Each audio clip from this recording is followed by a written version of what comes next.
क्योंकि हम ये जानते हैं कि दोनों के बिना समाज नहीं बनता, दोनों के बिना सृष्टि नहीं होती। ये दोनों परस्पर पूरक है, ये हमारी भारतीय दृष्टि है। दोनों का काम है और दोनों का काम परस्पर पूरक है। इसलिए व्यक्ति निर्माण का काम करने वाली शाखाएं तो संघ की अलग, राष्ट्र सेविका समिति की अलग, महिलाओं के लिए उनकी चलती है, पुरुषों के लिए हमारी चलती है। लेकिन समाज के बाकी सारे कामों में पुरुष महिला एकत्र मिलकर काम करते हैं, यह चलते आ रहा है। डॉक्टर साहब के समय की जो परिस्थिति थी, उस समय व्यक्ति निर्माण के काम के लिए 2 संगठन हो गए, लेकिन बाकी सभी कामों में सब मिलकर काम करते हैं, क्योंकि यह पूरकता की दृष्टि है। संपूर्ण समाज का संगठन करना है तो संख्या की दृष्टि से आधा भाग हमारे समाज का मातृशक्ति का है, उसकी उपेक्षा नहीं की जा सकती। उनको भी सशक्त करना पड़ेगा।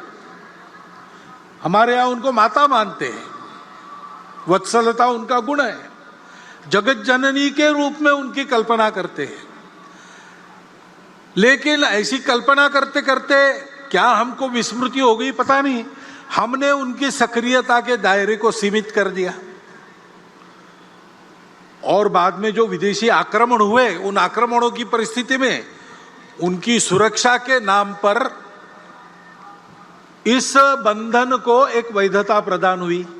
आक्रमण की परिस्थिति चली गई, लेकिन बंधन हमने कायम रखे, उनको कभी मुक्त नहीं किया।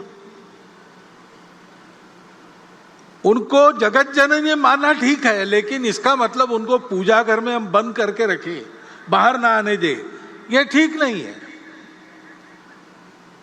एक तो उनको जगत जननी मान के पूजा घर में बंद करते, अथवा द्वितीय दर्जे का मानकर घर में बंद करके रख देते। ये दोनों अतिवादिताओं को छोड़कर मातृशक्ति को सशक्त बनाना, प्रबुद्ध बनाना, उनको बराबरी के अधिकार से सार्वजनिक कार्यों में, परिवार के कार्यों में सर्वत्र निर्णय की स्वतंत्रता और निर्णय में बराबरी की साझेदारी देते हुए सक्रिय करना, इसकी आवश्यकता है। 2017 में विविध संगठनों में काम करने वाली और हमारी महिला कार्यकर्ताओं ने सारे भारत का एक बहुत बड़ा मातृशक्ति का सर्वे किया था। सब प्रकार की महिलाएं उसमें उन्होंने सर्वे में ली थी,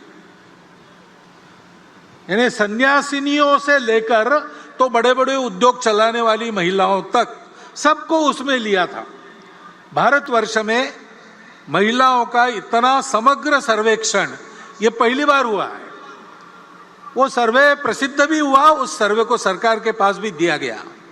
दिल्ली में ही उसका लोकार्पण निर्मला जी सीतारामन जी के हस्ते हाथ में हुआ था, मैं था वहां पर। उस सर्वे के निष्कर्ष भी यही है, जो सब पुरुष कर सकता है मातृशक्ति कर सकती है। मातृशक्ति जो सब कर सकती है वो सब काम पुरुष नहीं कर सकते, इतनी उनकी शक्ति है। और इसलिए उनको इस प्रकार प्रबुद्ध बनाना, सशक्त बनाना, उनका सशक्तिकरण करना, उनको काम करने की स्वतंत्रता देना और कार्यों में बराबरी की सहभागिता देना। दुनिया भर में जो व्यक्तिवादी और स्त्री मुक्तिवादी आंदोलन चलते हैं, उनके 5वें फेज के बाद अब 6वां पेज चल रहा है, उसमें वो भी अपने दृष्टिकोण को अनुभवों से मोड़कर इसी रास्ते पर आ रहे हैं। और इसलिए उस मातृशक्ति के जागरण का महत्वपूर्ण काम अपने परिवार से प्रारंभ करते हुए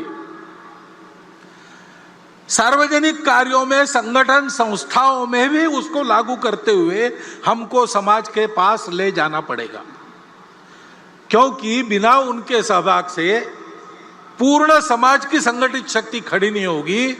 और पूर्ण समाज की संगठित शक्ति जब काम करने लगेगी, तब अपने देश के नवोत्थान के सारे प्रयास पूर्ण सफल होंगे, तब तक नहीं होंगे। आज हम उस नवोत्थान की आहट देख रहे हैं। हमारी प्रतिष्ठा दुनिया में बढ़ गई है, हमारी विश्वासार्हता बढ़ गई है। जिस प्रकार से हमने श्रीलंका के संकट में उसकी सहायता की,